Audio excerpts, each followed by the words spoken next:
నమస్తే, welcome to Telugu రాజ్యం. నేను విద్య. టాలీవుడ్ సూపర్ స్టార్ మహేష్ బాబు ఇప్పుడు దర్శక ధీరుడు రాజమౌళితో వర్క్ చేస్తున్న విషయం తెలిసిందే. ఫారెస్ట్ అడ్వెంచర్ బ్యాక్ డ్రాప్ తో రూపొందుతున్న ఆ సినిమా షూటింగ్ ఇప్పటికే ప్రారంభమైంది. ప్రస్తుతం శరవేగంగా జరుగుతోంది ఈ షూటింగ్. కానీ ఇప్పటి వరకు రాజమౌళి ఎలాంటి అప్డేట్ కూడా ఇవ్వకపోవడం గమనార్హం.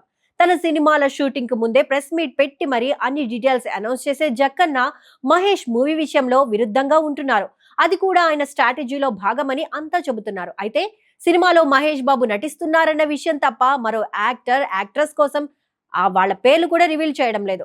కామెంట్ ద్వారా ప్రియాంక చోప్రా కీలక పాత్ర పోషిస్తున్నట్లు క్లారిటీ వచ్చింది. ఆ తర్వాత పృథ్వీరాజ్ సుకుమారన్ ప్రధాన విలన్ గా నటిస్తున్నారని తెలుస్తోంది.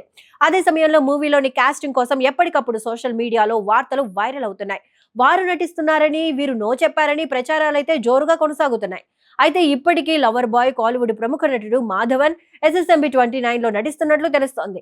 ఇప్పటికే తమిళ సినీ ఇండస్ట్రీకి చెందిన చియాన్ విక్రమ్ యాక్ట్ చేస్తున్నట్లు ప్రచారం జరిగిన విషయమూ తెలిసిందే. ఇప్పుడు మాధవన్ ఓకే చెప్పేశారని, రాజమౌళితో తొలిసారి ఆయన వర్క్ చేస్తున్నట్లు టాక్ వినిపిస్తోంది. మరోవైపు బాలీవుడ్ నటుడు నానా పాటేకర్ SSMB 29 లో నటించడానికి నో చెప్పారని వార్తలు గుప్పమంటున్నాయి.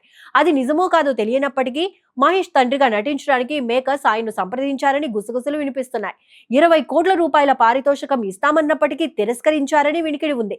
దీంతో ఆ విషయం వైరల్ గా మారగా, రాజమౌళి సినిమాలో ఆఫర్ కోసం అంతా వెయిట్ చేస్తారని, ఈయనేంట్రా బాబు రిజెక్ట్ చేశారని కొందరు నెటిజన్లు కామెంట్లు పెడుతున్నారు. అయితే అసలు విషయం ఏమిటో, రిజెక్ట్ చేయడానికి కారణం ఏంటోనని మరికొందరు భావిస్తున్నారు. ఏదేమైనా SSMB 29 కాస్టింగ్ డీటెయిల్స్ ఇంకా సీక్రెటే. మరి రాజమౌళి ఎప్పుడు రివీల్ చేస్తారో వేచి చూడాలి.